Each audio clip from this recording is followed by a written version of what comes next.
Quand j'ai commencé à créer des pages web au siècle dernier, le JavaScript était un langage très peu apprécié.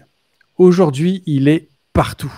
Dans sa conquête, il est indéniable que le langage a beaucoup progressé. Beaucoup de langages ont essayé de le détrôner, mais aucun n'a atteint la cible.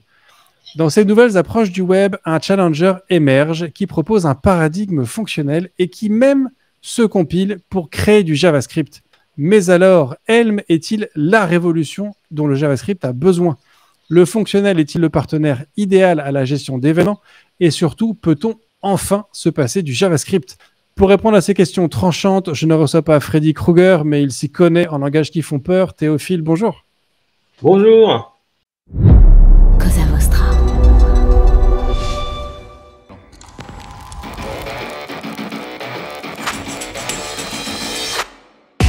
Bonjour, je suis Bruno Soulez, je suis un dev, D-E-V, pour différents, extraordinaires et visionnaires. Bienvenue dans If This Then Dev, le podcast qui veut résoudre le problème avant de passer au dev. Chaque semaine, je recevrai un expert pour décoder un sujet ou une tendance de notre formidable métier d'artisan du numérique. Sans en faire un tuto, nous parlerons d'une techno ou de notre quotidien de dev. Une discussion sans boucle, sans condition, mais compilée, afin d'en comprendre tous les éléments avant de passer au dev.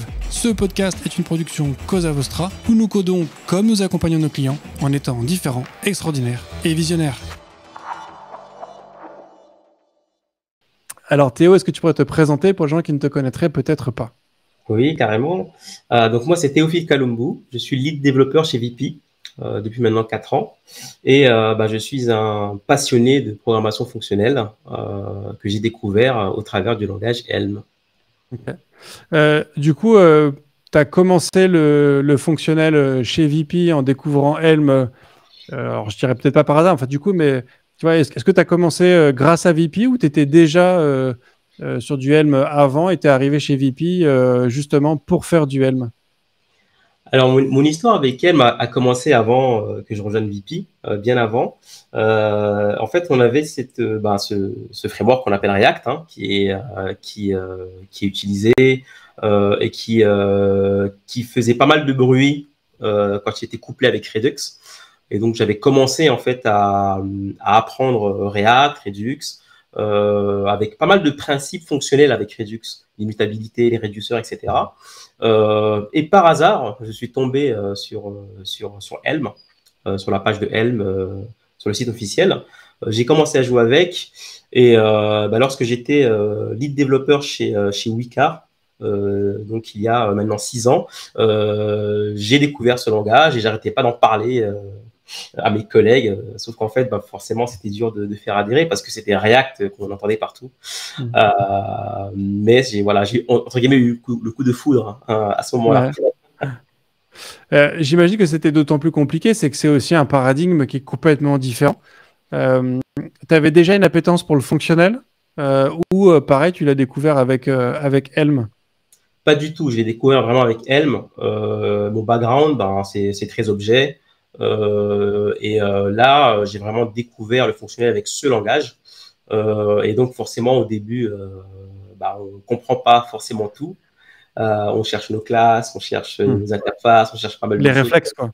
Exactement, les réflexes. Juste qu'on nous a appris depuis l'école. Et petit à petit, on y prend goût. Voilà. Est-ce que du coup, avec le recul que tu peux avoir maintenant sur la techno, parce que j'imagine que tu as peut-être aussi essayé de bidouiller avec d'autres langages orientés fonctionnels, est-ce que tu penses que ce qui t'a séduit quand tu as découvert Helm, est-ce que tu penses que c'est vraiment Helm en tant que tel ou c'est plus le fonctionnel? Je dirais que c'est un mélange des deux. Pourquoi? Parce que Helm, c'est pas qu'un langage, c'est un écosystème. La problématique que moi j'avais à l'époque, c'était de pouvoir construire des applications front-end robustes. Les garanties que Helm nous donne, grâce à tous ces principes fonctionnels, sont énormes. Hein. Ce qui fait que c'est ça qui a fait que j'y ai adhéré assez vite. Et aussi le fait qu'on ait juste à installer Helm et qu'on ait ensuite de la compilation, on n'a plus besoin de Webpack, on a des DevTools on a une architecture de Helm architecture. Donc, Helm vient avec tout ça. Donc, ce qui fait que pour moi, ce n'est pas seulement le fonctionnel, mais c'est aussi le travail qui a été fait par les créateurs de Helm. Je suis assez fasciné par cette approche en fait de Helm de compilation et ce côté aussi parce que donc je me trompe peut-être, mais il me semble que moi en tout cas de ce que j'ai compris, c'est que Helm donc c'est un langage compilé, mais qui te sort derrière du JavaScript, qui pour le coup est un langage du coup interprété. Et du coup, c'est aussi c'est un paradigme qui est complètement différent. Et je trouve ça assez surprenant, ce contexte, ce complexe, pardon. Je trouve ça assez fascinant, ce principe de compiler dans un langage qui est un langage hyper haut niveau. Le JavaScript, c'est quand même un langage qui est hyper haut niveau, quoi. Oui, c'est vrai que c'est assez étonnant. Il y a plusieurs initiatives. Hein. Il y a des projets qui permettent de compiler de Java à JavaScript, même de Haskell à JavaScript. Et c'est vrai que quand on vient faire du Helm, on apprend un nouveau langage, ce qui fait que ce qui est assez fascinant, c'est qu'on va pouvoir créer une single page application, par exemple, en ne touchant pas à un bout de JavaScript. Et derrière, forcément, le compilateur Helm va nous permettre ensuite de générer, comme tu nous dis, bien un fichier JavaScript qu'on peut insérer dans une page HTML classique et avoir cette magie qui va s'opérer et avoir son application sur site internet qui va prendre vie. Ouais. Je sais pas si tu as une connaissance, on va dire, de l'histoire de Helm, mais en tout cas, si c'est pas le cas, au moins depuis ton expérience à toi, c'est quoi l'apport de Helm par rapport au JavaScript aujourd'hui? C'est-à-dire, tu vois, pourquoi est-ce que tu recommanderais à tout le monde d'arrêter JavaScript pour faire du Helm? Alors, pour être réaliste, je dirais pas à tout le monde d'arrêter de faire du JavaScript parce que je pense que Helm permet de produire du JavaScript et JavaScript a quand même une part importante dans tout ce qu'on fait. Mais ce que je dirais, c'est que pour moi, même si on fait pas du Helm en production, le fait d'apprendre ce langage et de l'utiliser même dans des side projects ne peut faire de toi qu'un meilleur développeur à mon sens. Parce qu'il est, c'est vrai, très strict. Il te donne une multitude on va dire, de structures de données que tu peux utiliser. Et toujours cette garantie, en fait. C'est vrai que je parle beaucoup de cette garantie. Et elle nous donne un sentiment de sécurité qui est assez fort, qu'on n'a pas, en fait, en JavaScript pur. Ouais. On nous suggère effectivement dans le chat de faire au moins du TypeScript. Est-ce que, alors j'imagine que c'est aussi un langage que tu maîtrises aujourd'hui, ou en tout cas que tu connais. Est-ce que pour toi, il faut arrêter JavaScript tel quel? Il faut faire au moins du TypeScript et sinon plutôt du Helm? Est-ce que tu ferais cette hiérarchie, on va dire, dans l'importance? Si on veut avoir des garanties, c'est sûr que moi, je conseillerais d'au moins de passer à TypeScript. Et même dans les projets TypeScript que je réalise ou dans mes équipes, le fait d'avoir fait du Helm permet encore d'avoir une maturité même au niveau du TypeScript.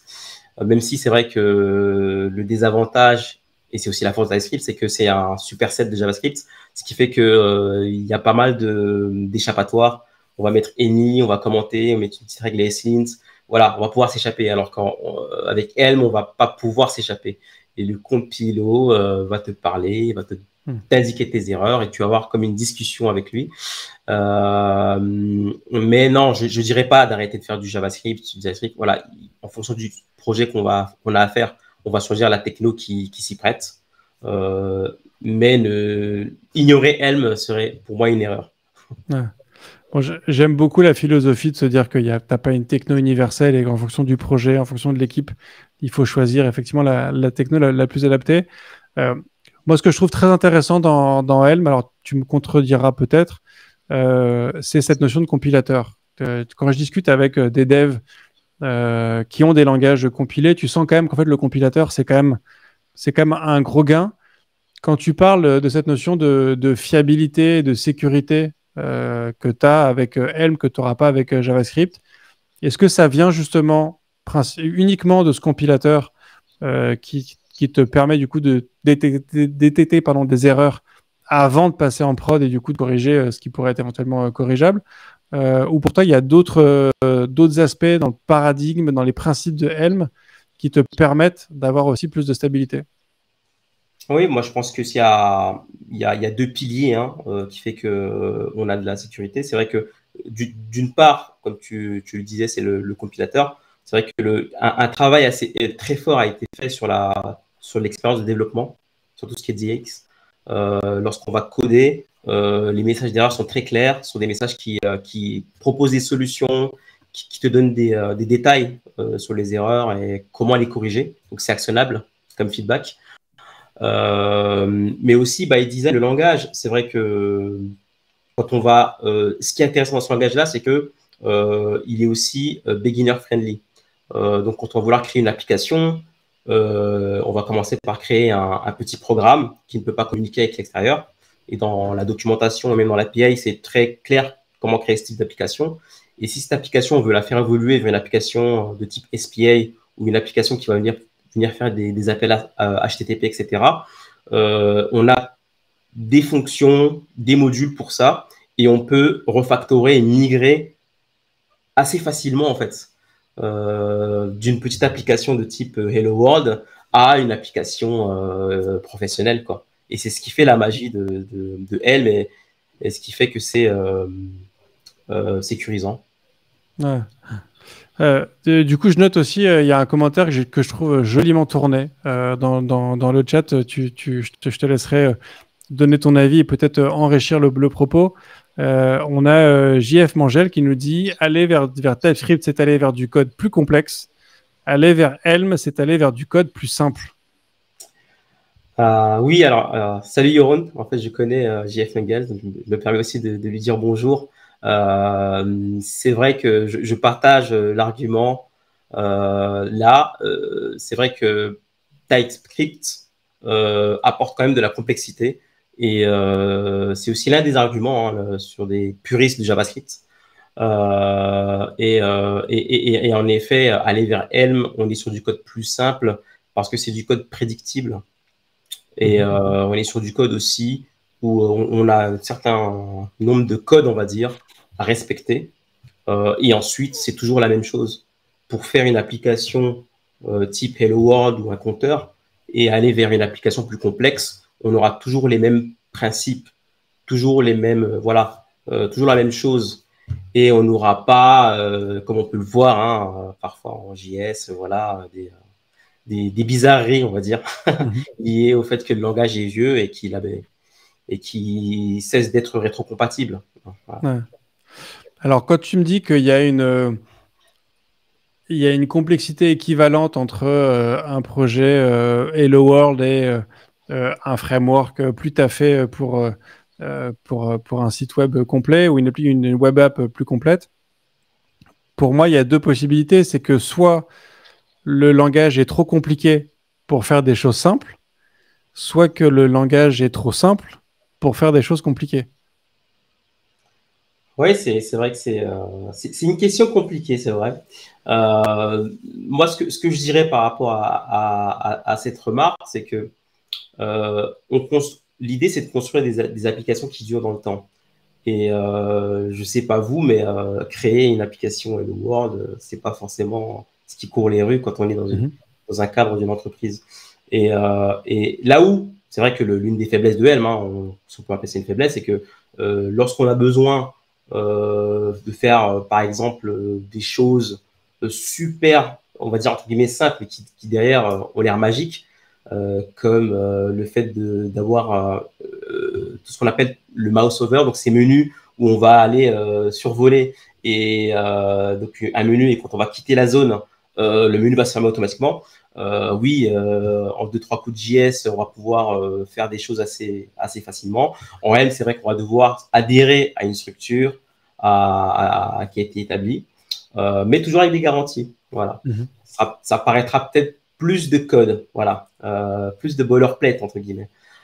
Mais à contrario, sur des choses très complexes, des applications très complexes, c'est un bonheur parce que du coup, bah, on a, voilà, toute cette complexité-là, on la masque pas. En fait, c'est un langage qui est qui est franc en fait avec toi, qui va pas te vendre des choses voilà.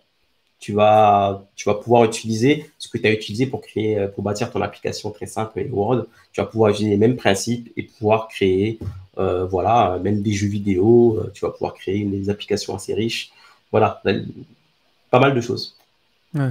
En fait, ce que tu décris, c'est un petit peu un framework, c'est-à-dire que pour faire des choses simples, effectivement, c'est peut-être pas idéal. Tu vois, si je prends un framework Symfony, si je prends un environnement comme Unity dans le monde du jeu vidéo, bon, bah, Unity, pour faire un démineur, c'est peut-être un petit peu l'artillerie lourde pour faire un truc simple. Symfony, pour faire juste un one-pager, c'est peut-être un petit peu complexe pour faire des choses simples, mais ça t'oblige à une certaine rigueur, une certaine stratégie, on va dire technique, qui te permet sur des choses plus complexes de gagner du temps et du coup de gagner en fiabilité, c'est ça?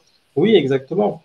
Et puis voilà, j'adore elle, mais ça peut m'arriver d'aller faire du vanilla JavaScript pour juste faire un petit truc et pas sortir Helm pour pouvoir faire voilà, aller récupérer un élément dans le DOM et pouvoir faire quelques tests.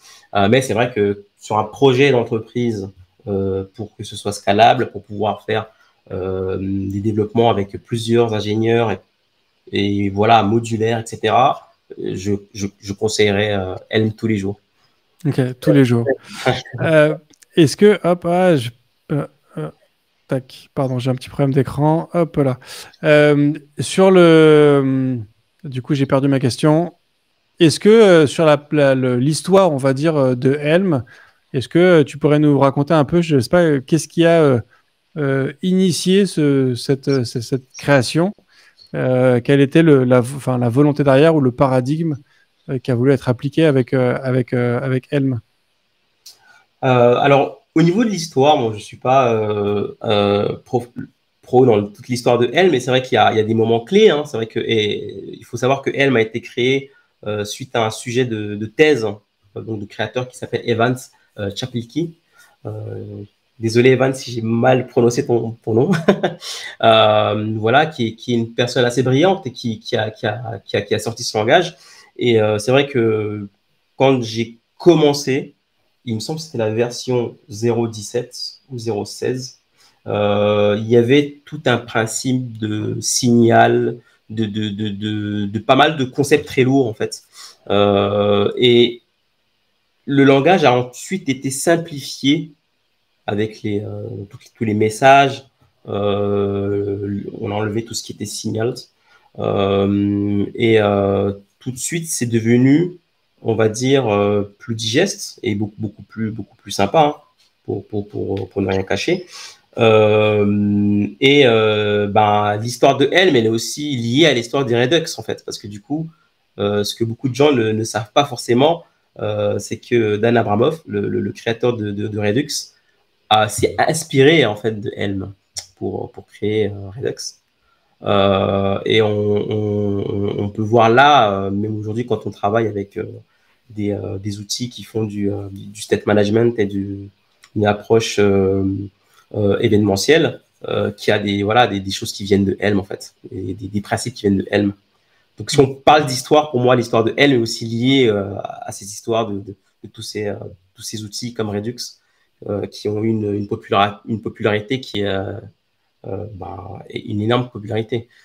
Et je parle même pas aussi de tout ce qui est des composants type fonction en React. Ça vient du fonctionnel. Voilà, on apprend à faire des vues très simples qui n'ont pas beaucoup de business logique, qui vont faire de la présentation et on va découper son programme pour un peu pousser tout ce qui est impur en dehors du système. Voilà, et tout ça pour moi, ça résonne et ça fait partie aussi de l'histoire pas que uniquement de Helm, mais de comment on vient créer des applications front-end aujourd'hui. Ouais. Tu parles justement de la notion événementielle, parce que c'est vrai que JavaScript aujourd'hui, c'est très tourné autour de cette notion d'événement sur les interfaces.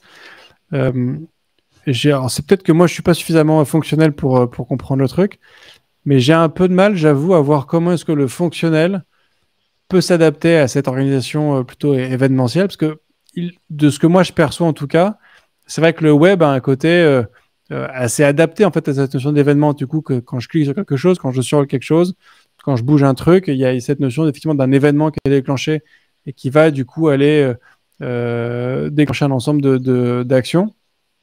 Euh, j'ai du mal à voir comment est-ce que cette approche fonctionnelle va s'adapter à l'événementiel sans en faire simplement une liste de fonctions que tu appelles à chaque événement. Ouais, c'est vrai que quand on travaille avec JavaScript et sur du front-end, c'est vrai on a tous en image ces événements qui peuvent popper de n'importe quel élément du DOM. On va cliquer ici, on va faire ci, on va faire ça, et on a tous ces événements et on ne sait plus quoi en faire. Et puis, tous ces éléments ont un état interne, et là, on ne sait plus qui parle à qui. Ce que vient apporter Helm, c'est un cadre. C'est-à-dire que on n'a qu'un seul store. C'est le modèle. Voilà. Ce modèle qui est centralisé. Et pour pouvoir modifier ce modèle, on doit passer par des actions ou des messages. Voilà. Et ce sont ces messages qui sont envoyés. Et ensuite, Helm, dans son runtime, va pouvoir nous aider pour pouvoir modifier ce modèle, pouvoir trigger ce qu'on appelle des side effects. Est-ce qu'on fait un appel HTTP ou on sauvegarde dans local storage ou quoi que ce soit, tout ce qui est impur. Donc, il va vraiment dissocier. Et pour moi, du coup, ça se marie bien, en fait. C'est vrai que ça peut faire peur au début de se dire qu'on aura tous ces événements, mais en fait, c'est un plaisir de pouvoir débugger son application en traçant bien voilà, les éléments qui ont eu lieu. Forcément, il faut être rigoureux aussi dans le naming et pas envoyer des événements à tout va. Mais le Helm, l'écosystème et les outils qu'il propose nous permettent de rester voilà, dans c'est un flux, il faut voir ça comme un flux en fait. Voilà. On a donc ce modèle, on va envoyer l'utilisateur va cliquer, va envoyer un message, ce message sera intercepté, va passer par une fonction d'update avec tout ce qui est business logic, et ensuite va nous donner un nouveau modèle. Et ensuite, la vue va afficher ce qu'il y a dans le modèle. Voilà. Et on est toujours dans ce flux. Et quand on a compris ce flux, je pense on peut tout faire. Ouais. Et alors, du coup, tu vois, dans tout ce que tu décris sur Helm, j'ai du mal à percevoir si c'est juste un langage ou carrément un framework. Toi, tu le placerais de quel côté de cette limite? Moi, je dirais que c'est un framework. Parce que ce serait dire que c'est qu'un langage viendrait occulter tout ce qu'on a dit sur tous les outils, etc. Maintenant, on peut l'utiliser comme on veut. Il y a même des gens qui utilisent Helm sans la partie visuelle, qui vont juste l'utiliser pour pouvoir voilà, créer des programmes sans forcément voir la vue. Mais voilà, ce serait réducteur de dire que Helm n'est qu'un langage, selon moi. Ok. Du coup, sur cette notion de framework, et du coup, tu nous le racontais à l'époque, quand tu l'as découvert, tu étais sur React. Est-ce que pour toi, du coup, ça annihile, entre guillemets, enfin, ça rend caduque les apports de React, alors que je connais du coup un peu plus que Helm, que je connais du coup pas du tout pour le coup. Mais tu vois, moi sur React, ce que j'aime bien, c'est cette approche très orientée design system, cette notion de composants, qui a du coup une espèce de facilité de construction d'interface et de navigation. Comment est-ce que Helm, du coup, eux, approchent cette notion de construction d'interface? Parce que du coup, c'est quand même un langage qui est très orienté, très orienté web. Oui, en effet, c'est vrai que j'ai aussi pas mal fait de React. Et c'est vrai que React est plutôt, on va dire, une librairie, parce qu'on n'a pas forcément, je ne parlerai pas de framework. On peut faire un peu ce qu'on veut, voilà, on va dire. Elle va apporter ce cadre. Maintenant, c'est vrai que pour créer de la UI, React est parti sur un principe de composants. On a des composants parents, enfants, et puis ensuite on va combiner ces composants, voilà, un peu comme des poupées russes. Et puis on peut avoir un niveau de nesting qui est assez élevé. Et puis et voilà. Et puis ça fonctionne. Hein. On a cette approche où voilà le composant vient voilà afficher voilà un bouton, une modale, etc. Et c'est vrai que quand on passe à Helm, on a tendance à vouloir refaire refaire ce paradigme hein, de composants, sauf qu'en Helm, on n'a pas de composants. Comme je disais tout à l'heure, on a un modèle qui est global. Maintenant, on peut arriver à nos fins en créant en fait des vues.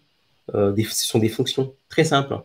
Des fonctions on va pouvoir composer des fonctions, faire la composition de fonctions, on va pouvoir utiliser ces fonctions et les combiner pour pouvoir créer l'interface. Et si on a compris qu'il fallait juste faire en sorte que ces vues soient dry, donc qu'ils respectent qu'ils fassent qu'une seule chose et qu'une seule, et qu'on n'essaie pas de faire trop de choses, ça marche aussi très bien. Il y a des projets hein, en Helm où on a la création de librairies de composants, mais en façon Helm, quoi. Mais est-ce que du coup, cette notion d'ajouter des composants dans Helm, est-ce que c'est tordre un petit peu l'outil pour essayer d'y faire rentrer une logique qu'on peut appliquer à d'autres environnements, mais du coup, c'est pas vraiment comme ça qu'est construit Helm, et que du coup, ça oblige en fait à repenser notre façon pas uniquement de concevoir, mais aussi d'approcher ce qu'est une interface web en tant que telle? Pour répondre à ta question, c'est vrai que si on crée des composants en Helm et qu'on essaye de faire pour chaque composant son modèle, sa vue, son update, on est en train de tordre Helm en fait. C'est sûr, et ça devient très vite ingérable. Il y a pas mal de posts qui en parlent, et c'est aussi, ce n'est pas recommandé par la communauté. Maintenant, comme je disais, le langage Helm se prête bien, je trouve, au web. Voilà, on a ses vues, voilà, on a ses événements. On vient juste centraliser en fait ce modèle pour éviter qu'il y ait toute confusion et qu'on n'ait qu'une seule source de vérité. Mais c'est sûr que je ne recommande pas de partir sur une approche à la React quand on fait du Helm. Sinon, on va très vite avoir un code qui est difficilement maintenable. Ouais. Oui, puis quitte à faire du React, autant faire du React en fait. C'est un peu ça l'idée, quoi. Aussi. C'est clair. Et alors du coup, est-ce que tu as un type de site ou d'application web qui va du coup être plus adapté à du Helm et inversement plus adapté à du React dans ton expérience? Oui, c'est une très bonne question. Faut savoir qu'aujourd'hui, je travaille essentiellement sur des applications métiers, back-office, où on n'a pas forcément de contraintes SEO, où on a besoin aussi hein, de créer des outils de productivité pour les utilisateurs qui sont assez solides, donc avec pas d'erreur runtime, de page blanche, parce que sinon ça vient casser la productivité. Donc forcément, pour des applications où toute erreur sur le front-end viendrait pénaliser le business, je recommanderais d'utiliser Helm. Maintenant, en effet, si on a toute la partie SEO, etc., si on a besoin de faire du pré-rendu côté serveur, c'est sûr qu'on sera beaucoup plus outillé dans l'écosystème en React ou autre. Mais voilà, maintenant, quand il s'agit de créer des applications purement métier, pas forcément sur le chemin, on va dire, sur le front, en termes de SEO, etc., Helm fait carrément l'affaire, voire plus. Ok. Parce que du coup, en termes de performance et de traitement d'information, c'est plus adapté ou tu parles vraiment du coup aussi sur une approche, ce que tu évoquais en début d'émission, cette maintenabilité, qu'est-ce que tu as utilisé comme terme, j'ai oublié, mais de de qualité du code en tant que tel? Ouais, moi, j'irais plutôt ça. Parce qu'aujourd'hui, bon, c'est vrai que j'ai pas forcément fait beaucoup d'Angular ou de Vue dernièrement. Ou, voilà. Je pense que de mon point de vue, hein, tous ces outils commencent à converger. On peut pas dire qu'il y en a un qui est 20 fois plus rapide que l'autre. Ils utilisent plus ou moins les mêmes paradigmes, le Virtual DOM, etc. Et pour moi, les gains qu'on a avec Helm, c'est vraiment, comme tu dis, sur cette partie maintenabilité du code, prédictabilité. Voilà, on n'a pas besoin de Sentry, par exemple, c'est ce logiciel qui est utilisé pour détecter les erreurs au runtime. Normalement, Helm, on n'en a pas besoin parce que théoriquement, tu ne peux pas avoir d'erreur au runtime. Ça, c'est l'avantage du compilateur, en fait, très, très simplement. Oui, c'est l'avantage d'Helm, hein, c'est vraiment c'est l'un de ses plus gros avantages selon moi. Et voilà, avec pour faire un petit retour d'expérience, aujourd'hui, voilà, je travaille avec une équipe de développeurs qui à la base ne sont pas très front, mais ont pu entrer dans l'écosystème Helm, voilà, assez facilement et sont aujourd'hui capables de créer des applications très robustes. Sans pour autant être on va dire, des développeurs front-end chevronnés. Ouais. Alors, ma question va peut-être te paraître très, très naïve. C'est peut-être que je ne maîtrise pas suffisamment de ces différents sujets, mais moi, quand on parle de compilateur, moi, ce que j'imagine, avant tout, c'est quelque chose qui va te traduire ton code dans un langage machine de manière à avoir quelque chose d'exploitable et qui va permettre du coup d'avoir une consommation de ressources, que ce soit CPU, mémoire, disque, ce que tu veux, plus optimisé qu'un langage lisible par un être humain. C'est une descente de niveau, on va dire. Et quand on parle d'un compilateur qui compile en JavaScript, peut-être que de manière naïve, mais moi, du coup, j'imagine au contraire un compilateur qui monte de niveau en proposant du coup un langage, enfin une traduction du coup sur du JavaScript. Et je ne sais pas pourquoi, mais du coup, ce que j'ai en tête, c'est peut-être que je suis trop vieux ou pas suffisamment connaissance sur le sujet, mais j'ai en tête tu sais, les WYSIWYG, les What You See is What You Get, tu vois, une espèce de générateur automatique de code, comme quand j'étais jeune et qu'on faisait du Dreamweaver qui te crée des pages HTML absolument dégueulasses à partir d'un document Word, et que c'était du code qui était une catastrophe en termes de tout critère d'optimisation que tu peux imaginer. Et du coup, j'imagine très certainement naïvement, parce que je pense que ça a été un peu mieux taffé que ça. Mais du coup, ma question, c'est est-ce qu'il n'y a pas des soucis de traduction de Helm vers JavaScript, avec tous les défauts et les qualités que peut avoir JavaScript? Mais tu vois, comment ce compilateur opère en fait pour réussir à faire du code JavaScript qui soit de qualité au final? Alors, je suis pas forcément un expert du compilo Helm, hein, avant tout. Mais ce qui est sûr, c'est que j'ai fait du Dreamweaver aussi, un peu comme toi, et tous ces outils-là. Et c'est vrai que le code de ces outils-là à lire est assez, c'est assez compliqué. Voilà, on va dire ça. Là, du code compilé de Helm à JavaScript, pour moi, reste lisible, carrément lisible. Et en fait, en dessous du capot, il y a pas mal d'optimisations qui sont faites par Helm. Tout ce qui est dead code elimination, on y a droit. C'est-à-dire qu'il va venir générer ce JS sans utiliser les fonctions qui ne sont pas utilisées dans le programme, enfin de l'élimination de code non utilisé. Il va venir faire des passes pour améliorer aussi les performances. Il faut savoir que quand tu vas coder en Helm, l'ordre n'est pas forcément important parce qu'au final, ça reste interprété et compilé par le. Donc il y a tout un tas de choses qui sont faites qui fait que ce qui est généré à la fin est à la fois léger et reste aussi lisible. Ok. Et est-ce que du coup, il y a une nécessité, un besoin, une possibilité c'est-à-dire que quand tu commences à utiliser Helm sur ton application, est-ce que du coup, tout ce que tout ce que tu es censé faire en JS, bah, du coup, il faut le faire en Helm, ou du coup, tu peux cohabiter avec les deux. Euh, et est-ce qu'il y a quand même peut-être des contre-indications d'avoir, alors c'est peut-être après des contre-indications peut-être plus personnelles, mais de ne pas avoir du jQuery à côté, ou effectivement éviter plutôt du Angular et du React, parce qu'il y a certaines conflits qui peuvent se créer entre les environnements.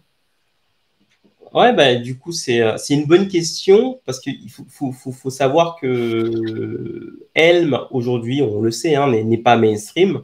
Euh, pour pouvoir intégrer du Helm dans son entreprise, il faut parler aux bonnes personnes ou pouvoir le faire. Et on n'arrive jamais dans un environnement où il y a déjà du Helm. Soit il y a déjà du jQuery, soit il y a déjà du Angular, soit il y a déjà du React. Donc, pour venir introduire Helm dans une stack, il y a tout ce qu'il faut pour pouvoir l'introduire graduellement. Ce qui fait que Helm peut très bien cohabiter avec React, avec Angular, voilà. Et c'est pas mal préconisé aussi hein, par la communauté de venir doucement. Et en voyant les avantages du langage, petit à petit, on peut se dire, ah oui, là, au lieu de... On a fait ce composant-là en Helm, et en fait, c'est trop bien, je vais passer toute cette page-là. En fait, c'est trop bien, je vais passer toutes les pages en Helm. Donc ça, on peut le faire. Après, j'ai aussi pas mal d'expérience là-dessus, parce que c'est vrai que aujourd'hui, en entreprise, on utilise Helm, et il arrive, hein, il peut arriver qu'on ait des choses à créer, mais qui existent déjà en React ou juste en vanilla JavaScript.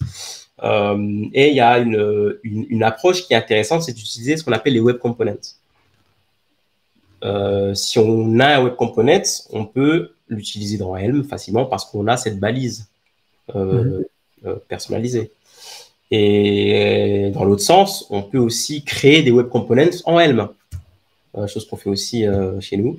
Voilà, donc tu peux. Donc dernièrement, ce qu'on a pu faire, par exemple, c'est de pouvoir créer un composant en Helm, tout un widget très riche avec pas mal d'interactions, et le publier sous forme de package.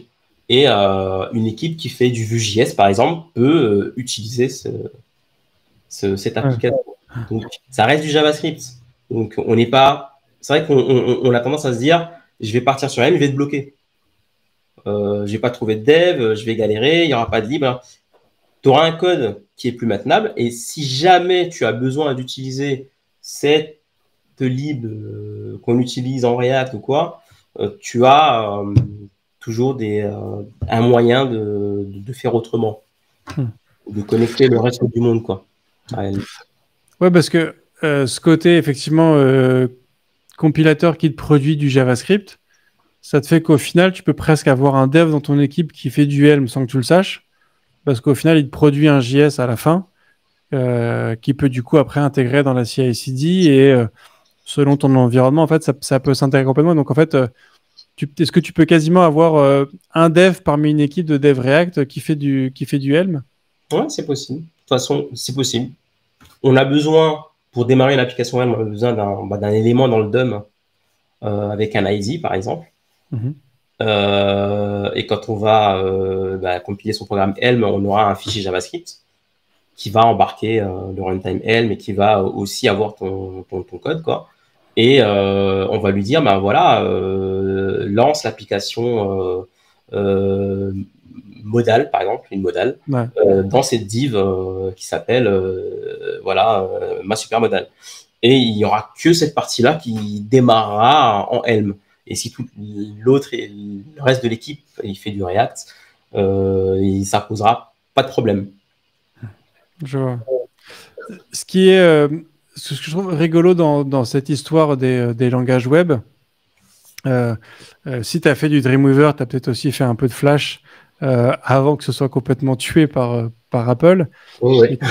Il y a une époque où Flash, c'était ta seule possibilité d'avoir des choses un peu plus complexes que ce que proposait en tout cas JavaScript à l'époque.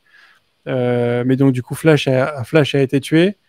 JavaScript, du coup, a commencé à prendre de l'ampleur. Et entre-temps, on a eu Google qui s'est essayé à tuer JavaScript avec Dart. On a eu le WebAssembly aussi, où j'ai fait un épisode sur le WebAssembly il y a à peu près maintenant 2 ans. Alors, qui ne veut pas remplacer le JavaScript, mais qui a quand même cette idée de se dire que JavaScript, c'est pas ouf.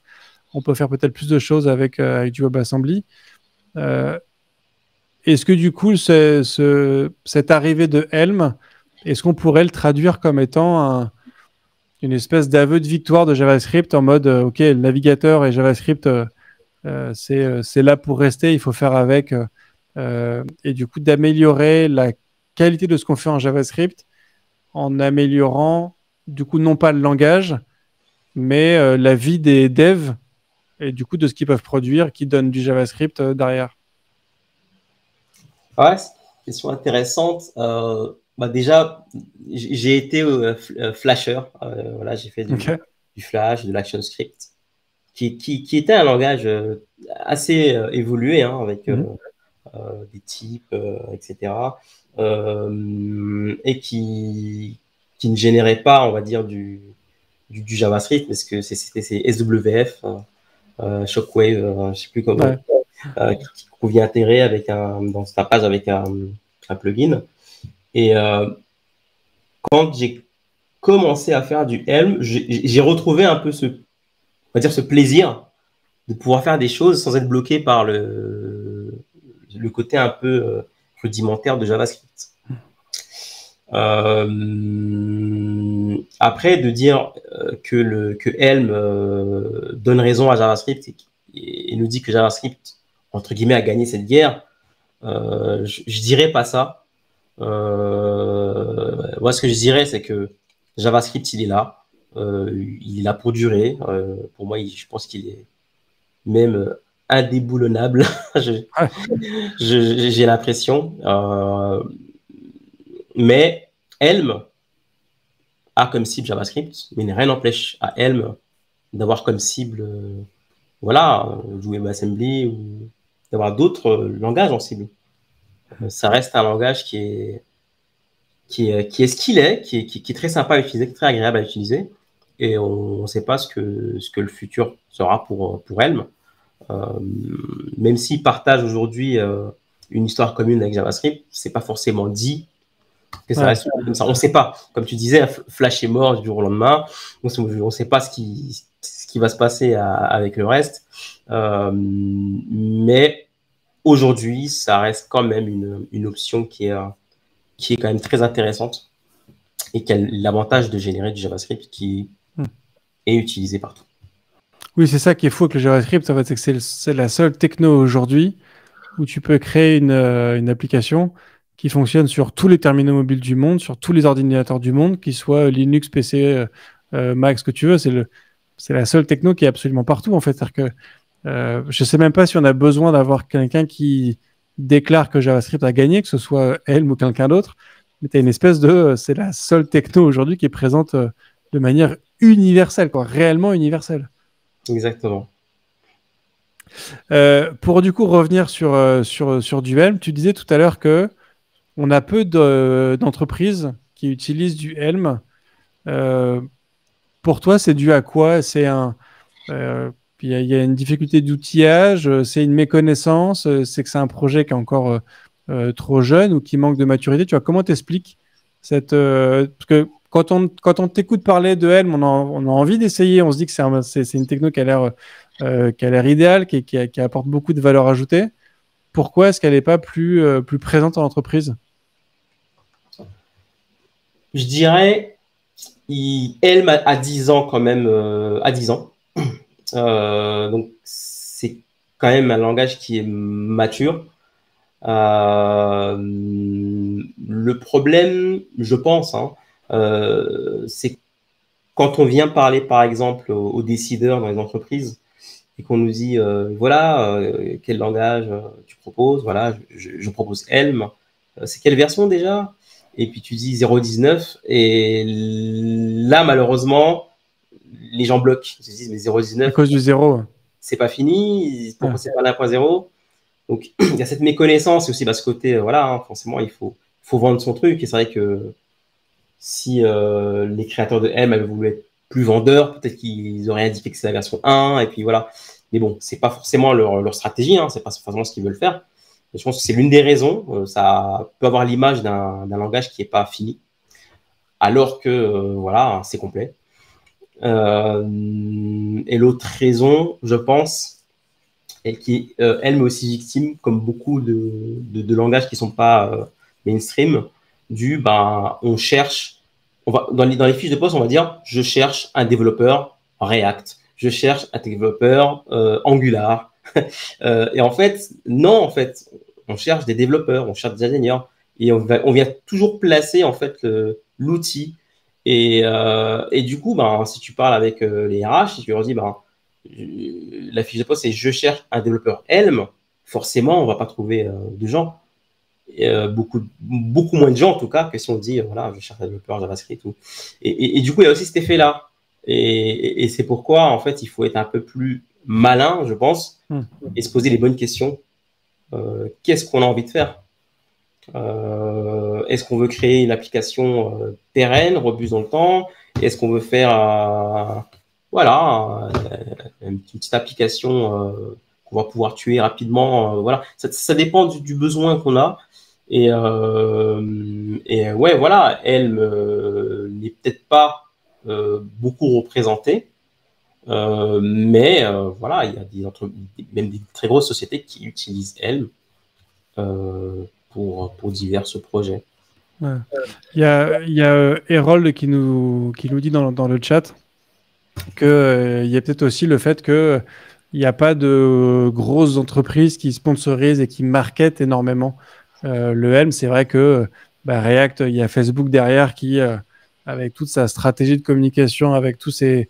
j'ai oublié le terme, les développeurs... et advocate, ouais, ou évangéliste en fonction, en fonction de leur ferveur, on va dire. Et qu'effectivement, il n'y a pas cette image marketing. Tu nous dis tout à l'heure que c'était un projet à la base de thèse. Tu nous dis qu'on a la version 0.19 aujourd'hui. Est-ce qu'au final, c'est pas encore un projet, même si ça a 10 ans, est-ce que c'est pas encore un projet un peu naissant au final? On pourrait, c'est vrai que si c'est pas très vendeur de dire voilà que voilà, on a un thésard qui a créé son projet et qui ensuite est allé faire autre chose et maintenant on est bloqué à la 0.19. C'est pas vraiment ça en fait. Aujourd'hui, il faut savoir que Evan et d'autres personnes qui ont contribué à Helm ont travaillé, je sais pas s'ils travaillent toujours dans une entreprise américaine appelée NoReading qui a aussi sponsorisé ce langage et qui à allouer du temps à ces développeurs pour pouvoir faire avancer le langage. Mais comme l'a dit Herold dans le chat, c'est pas assez en face d'un Facebook ou d'un Google ou d'un Alibaba. Il y a besoin de plus de marketing, de plus de communication. Voilà, c'est vrai qu'il y a des idées bien tranchées dans Helm où le créateur est très présent. Voilà. C'est un peu son bébé, quoi. Et c'est vrai que ça peut un peu discréditer Helm. Mais voilà, je pense que d'un point de vue techniquement parlant, Helm n'a rien à envier à tous ces projets qui sont faits par des grosses entreprises. Et même, il y a beaucoup de ces projets créés par Facebook, etc., qui meurent aussi. On n'en parle pas beaucoup. Il y a des projets qui meurent. C'est de la hype, comme on dit. Voilà. Cette semaine, c'est remix, et peut-être qu'après, ça sera un autre truc, et puis qu'est-ce que ça va être? Et puis, oui, il est toujours à la version 0.19, mais c'est toujours la même chose, et c'est pareil partout, et ça marche partout pareil. Tu nous disais aussi tout à l'heure que quand tu as commencé, c'était la version 0.17 ou 0.16, et qu'il y avait à l'époque un principe de signal ou de message qui a été retiré depuis. Exactement. Et est-ce que dans l'histoire des évolutions de Helm, est-ce qu'il y a eu comme ça entre guillemets, des breaking change qui ont été vraiment complexes? Parce que j'imagine que quand tu as comme ça tout un paradigme qui disparaît d'un langage, pour ceux qui l'ont implémenté et utilisé, qui reposaient dessus, ça peut être violent en fait comme transition. Ça peut être violent, ouais. C'est vrai que bon, la partie Signal, c'était les versions 0.16, 0.17, si je me souviens bien. C'était vraiment breaking. Forcément, je pense que ça devait pas être facile de migrer, mais en même temps, on venait s'affranchir d'une complexité qui n'était pas nécessaire. Et donc, ça simplifie les choses. Après, de mémoire, le passage de la 0.18 à la 0.19, il y avait aussi quelques breaking change, mais voilà, tout ce qui était documentation, les guides pour pouvoir migrer sont super bien faits. La documentation est vachement bien faite. C'est vrai que c'est un aspect qu'on n'a pas beaucoup évoqué pendant cette émission. Il y a un souci du détail qui est assez fort. Quand on vient créer une librairie en Helm, pour pouvoir bumper la version, donc passer de la version 0.1 à la version 0.2 ou à la version 1.0, c'est pas nous qui décidons, c'est Helm qui vient venir faire le bump pour toi, parce qu'il va voir que dans le code, il y a des signatures publiques qui ont changé, par exemple. Et tu vas être SEMVer compliant de base. Là où, ça nous est déjà arrivé à tous, qu'une version d'une librairie passe de la 0.1 à la 0.2, on pense que c'est un mineur, mais en fait, tout a changé. Voilà, dans l'histoire de Helm, il y a eu, comme tout langage, comme tous ces outils-là, des changements qui ont été faits et des migrations cassantes. Mais je trouve que le travail qui est fait dans la documentation est ce côté où on te force aussi à être clean, parce que forcément, si tu as une lib qui marchait pour la 0.18 et que tu veux la publier pour la 0.19, bah, tous les outils sont là pour t'accompagner, pour que tu puisses faire le passage, ce qui fait que c'est un écosystème qui reste très cohérent et très stable. Ok. Mais alors justement, cet écosystème dont tu as parlé déjà plusieurs fois, effectivement, en parlant de cette qualité de cet écosystème, là tu nous parles du coup de cette fait que tu nous dis c'est Helm qui décide si ton plugin, si ou ta librairie passe d'une version 0.1 à 0.2. C'est qui ce Helm? Est-ce qu'il y a une core team qui est identifiée et qui va être plutôt de 2 personnes ou plutôt de 30 personnes? Est-ce qu'il y a combien de personnes qui bossent sur le langage? Est-ce que la personne qui est à l'origine, elle est encore sur le sujet aujourd'hui? Tu vois, comment juste cette communauté elle est organisée pour continuer à faire avancer et à structurer cet écosystème? Oui, alors du coup, les créateurs, donc le créateur de Helm, Evan, si mes souvenirs sont bons, est toujours là. Et il n'est pas tout seul, il y a une core team. Je pourrais pas la quantifier. Ce que je sais, c'est que la communauté est assez dynamique. Le Slack Helm bourdonne dans tous les sens. Il y a beaucoup de discussions, pas mal d'échanges. Et c'est beaucoup utilisé aux États-Unis. C'est vrai que malgré la time zone, quand on va envoyer un message à des heures pas possibles, on peut avoir des réponses très tôt le matin pour eux, ou voilà. C'est très intéressant, et je pense que ça contribue à une synergie qui est toujours là, gardée. Après, voilà, quand on parle de tout ce qui est tous ces bumps de version, c'est vraiment dans le langage, dans l'outil lui-même que ça s'opère. Il n'y a pas une personne qui va. Voilà, c'est by design qui fait que elle vit, continue à vivre en fait. Et oui, bonne communauté française dit aussi c'est de Vienne. Beaucoup de Français qui en font, et voilà. Et c'est du coup une techno qui est entièrement open source aujourd'hui, ou il y a une espèce de consortium ou un groupe privé derrière? C'est complètement open source. Il y avait, je sais plus quand quelle année, il y avait eu un débat où React avait changé sa politique de distribution et indiquait dans ses clauses comme quoi le code qu'on faisait avec React, en gros, ne nous appartenait plus, appartenait à Facebook, si je prends un raccourci. Et ça avait fait flipper pas mal de gens. Il y a eu beaucoup de discussions dans tout ce qui est voilà, sur Reddit, sur Discord. Et c'est vrai que un langage comme Helm, pour le coup, disait aux gens, bah, on vous accueille bras ouverts, quoi. Mm. C'est pas la philosophie de Helm. On est dans l'open source, on est dans l'échange. Voilà, j'ai personnellement participé, contribué aussi à l'open source en Helm, en créant une librairie qui permet de faire des composants, un design system, en gros, un peu à la Storybook, pour pouvoir afficher voilà, ces interfaces en isolé. Et quand j'ai travaillé dessus, j'ai senti qu'il y avait une communauté. On m'a proposé de l'aide carrément parce que je commençais. J'ai posté sur le chat. On m'a retweeté. Il y a des gens qui ont fait de nouveaux projets à partir où on prenait une autre approche que moi. Mais il y a une émulation en fait qui est très intéressante. Et oui, et les meet-up aussi qui étaient organisés auparavant étaient aussi source de beaucoup de créativité, d'échanges. Une super communauté en tout cas. Canon. Ouais.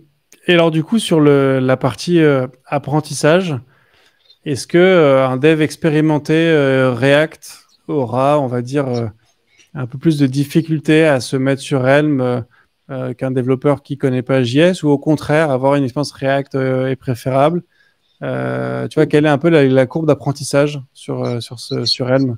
Ouais, c'est une bonne question. On va parler des gens qui connaissent bien React, qui passent à Helm, et je pense qu'on pourra aussi parler des gens qui connaissent rien aussi du Helm et qui arrivent dessus, parce que j'ai des exemples. Mais si on parle des gens qui connaissent bien React, je pense, hein, selon moi, c'est qu'il faut mettre de côté ce qu'on a appris sur la syntaxe. Quand des gens connaissent pas React et connaissent pas Helm, pardon, et qui connaissent bien React, j'ai vu pas mal de gens arriver et dire bon, je comprends rien au langage. Oui, bah en fait, il faut d'abord comprendre la syntaxe. Une fois qu'on a compris la syntaxe, en fait, ça va t'ouvrir des portes parce que du coup, le fait que tu connaisses React, le côté composant fonctionnel avec des fonctions, on donne des paramètres, des propres à ces fonctions. Tout ça, tu vas le retrouver en Helm, en fait. Et du coup, ça va t'ouvrir des portes. Et je pense qu'un développeur chevronné React, pour passer à Helm, ça se fera sans douleur si, je répète bien, si vraiment il joue le jeu. Voilà. Parce que souvent, bah, vu que voilà, React c'est partout et c'est comme si c'est normal de faire du React. Mais en fait, il faut juste se mettre à la place bah, d'un développeur Helm dans cet outil-là. On écrit différemment. Il faut juste voilà parler de la syntaxe. Et après, sur les développeurs qui sont vraiment juniors, j'ai vu des gens qui avaient jamais fait de front-end et qui aujourd'hui font du Helm et du Haskell voilà, dans une équipe où il n'y a que du fonctionnel. Et ça, c'est assez fort, je trouve. Et en combien de temps? Enfin, tu vois, c'est quoi pour toi à partir de combien de temps tu commences à être un petit peu, on va dire, efficace ou productif en Helm? Alors, si je prends mon expérience, c'est vrai que quand je suis arrivé chez VP, j'ai animé des workshops Helm tous les vendredis midi. Pour ceux qui écoutent et qui se souviennent, on a commencé à 2. Et après, c'était 3, après, c'était 4. Et puis, à un moment donné, il y avait une dizaine de personnes. Et puis, à un moment donné, je voyais des gens du métier qui voulaient juste apprendre à programmer. C'était juste génial, en fait. Et ces gens-là qui participaient à ces workshops-là, je me suis aperçu, je pense, hein, au bout de, on va dire, je pense qu'au bout de 2 semaines, tu peux commencer à écrire du code pour aller en production Helm. Et après, forcément, il faut un déclic. Et je me souviens d'un collègue à moi qui avait pas ce déclic, hein, mais le jour où il a eu ce déclic, je pense que c'était peut-être 2 ou 3 mois après, il m'a montré en fait un calendrier de l'avant qu'il avait fait en Helm. Il faisait plein de petits projets. C'était pas quelqu'un qui codait forcément chez lui. Je dis pas qu'il faut coder à la maison, hein. Je dis juste que forcément, on connaît cette sensation quand on est développeur, quand on apprend quelque chose et qu'on a en fait un peu ces étoiles dans les yeux, limite on pense qu'à ça et on a envie juste de progresser, d'en faire. Et j'ai vu ça à travers lui et c'était assez exceptionnel. Et ouais, au bout de 3 mois, voilà, il faisait des calendriers, des applications avec des appels HTTP. Voilà, c'était quelqu'un qui était plutôt back et voire même qui avait pas forcément un background informatique. Ouais. Ok, passionnant. Est-ce que pour toi, tout le monde devrait apprendre le Helm à un moment dans sa carrière? Oui, pour moi, toute personne qui fait du dev, et même ceux qui font pas de dev, doivent apprendre Helm au moins une fois. Je dis pas qu'il faut en faire tous les jours, je dis pas que voilà, tous les projets doivent passer en Helm, mais je pense que ne pas tester en tout cas, c'est louper une belle machine. Et du coup, pour toi, il faut apprendre le Helm ou il faut apprendre au moins un langage fonctionnel? Bonne question. Pour moi, j'ai pas forcément appris d'autres langages fonctionnels avant Helm, donc je peux pas trop dire, mais j'ai appris aussi un peu Haskell, et c'est vrai que je conseillerais d'abord d'apprendre Helm si on veut passer au fonctionnel, et ensuite d'aller vers Haskell et d'autres langages fonctionnels. Mhm. Après, il y a des gens qui ont fait du Scala ou d'autres langages et qui arrivent et qui sont tout de suite à la maison. Mais oui, comme dit c'est de Vienne sur le chat, c'est une très belle porte d'entrée. C'est une belle carte de visite, je trouve, même pour le fonctionnel. Et je pense que le monde du fonctionnel a de la chance d'avoir un langage comme Helm parce que pour les débutants, c'est vraiment sympa. Ouais. Alors, c'est intéressant que tu fasses cette notion du Helm qui est une bonne première étape avant de passer au Haskell ou à d'autres. Parce que du coup, ce serait quoi l'étape d'avant? Est-ce que pour toi, il faut connaître un autre langage avant de passer à du Helm? Est-ce qu'il faut connaître de l'objet ou au contraire, il vaut mieux éviter de connaître la programmation objet avant de passer sur du Helm? Tu vois, est-ce que pour quelqu'un qui a jamais codé, est-ce que le Helm est une bonne première étape ou tu risques de t'enfermer dans du fonctionnel et du coup, tu as quand même moins d'opportunités qui s'ouvrent derrière, parce qu'on va pas se mentir, il y a quand même moins d'opportunités aujourd'hui dans le monde fonctionnel que dans le monde objet. Tu vois, comment est-ce que tu le placerais dans le cursus d'apprentissage de quelqu'un qui commence à découvrir le monde du dev? Ouais, ma réponse va te surprendre. En fait, je dirais que un débutant, quelqu'un qui a jamais fait de développement, peut commencer avec Helm. Okay. Pourquoi je dis ça? Il y avait des initiatives, j'ai plus le nom en tête, mais je sais que ça a été fait aux États-Unis, où ils faisaient coder en Helm à des gamins. Il me semble que c'était en école primaire, hein, où il y a en fait ce projet où on pouvait, en tapant du Helm dans le navigateur directement, sans IDE, on pouvait créer des formes. Et donc, on peut créer des animaux, des petits personnages en SVG, assez kawaii, avec ses aplats de couleurs, très rapidement. Donc, ce qui est bien avec ce langage, c'est qu'en fait, vu que c'est un langage pour le front, on voit rapidement le résultat de ce qu'on fait. Et du coup, même pour des enfants, voilà, on peut avoir ça. Et je vois que JF Mengels a envoyé, c'est outreach.ncmaster.ca.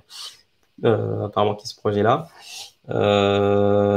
Et aussi par rapport à mon expérience en entreprise, où j'ai vu, comme je disais, hein, des gens qui font du marketing ou qui font autre chose, qui font pas du dev et qui viennent à ces workshops et qui rapidement arrivent à faire des choses parce que juste en fait le compilo va parler avec toi et tu vas faire des choses rapidement et tu n'auras pas ce côté this undefined is a type of, is not a function, etc. C'est ce genre de message assez frustrant et cette page blanche en fait. Là, voilà, tu as du rouge, mais tu sais pourquoi. Et puis quand ça part, tu regardes ton browser et puis voilà, hein, la magie s'opère, quoi. Ouais, je vois. Est-ce que tu peux faire du Helm sans vraiment rien connaître au JavaScript et peut-être même... alors le HTML, j'imagine que non, il faut quand même une base en HTML, mais tu vois, est-ce que tu peux réussir à du coup complètement t'abstraire du JavaScript, ou le fait de connaître le JavaScript, ça te permet quand même de comprendre certains paradigmes et certaines logiques à avoir dans le fait que derrière, ça reste quand même du JS qui est créé. Bah, pour moi, c'est ce qui est intéressant avec Helm, c'est que tu n'as pas besoin de savoir comment JavaScript fonctionne pour pouvoir faire du Helm. Tu peux créer une application complexe sans pouvoir connaître, sans avoir appris JavaScript. Par contre, quand même, hein, je dis bien quand même, on est en train de créer des applications SPA, des genres de choses, et le fait de savoir comment ça fonctionne derrière, le JavaScript, le browser, l'HTTP, c'est tout ça, tu dois l'utiliser, et ça peut faire de toi qu'un bon développeur. Donc, je dirais, plutôt que tu peux faire du M sans savoir, sans avoir jamais vu du JavaScript. Tu peux. Et tu peux être assez surpris de ce que tu peux faire à l'écran. Mais après, quand on veut faire des applications d'entreprise sérieuses, là, oui, il faut quand même comprendre ce qu'il y a derrière, parce que c'est pas magique. Il faut comprendre que quand tu fais du Helm, derrière, après, on manipule le DOM, on fait des appels, il y a un browser, il y a des limitations, il faut les connaître, il y a des contraintes. Faut les connaître, quoi. Ouais, je vois.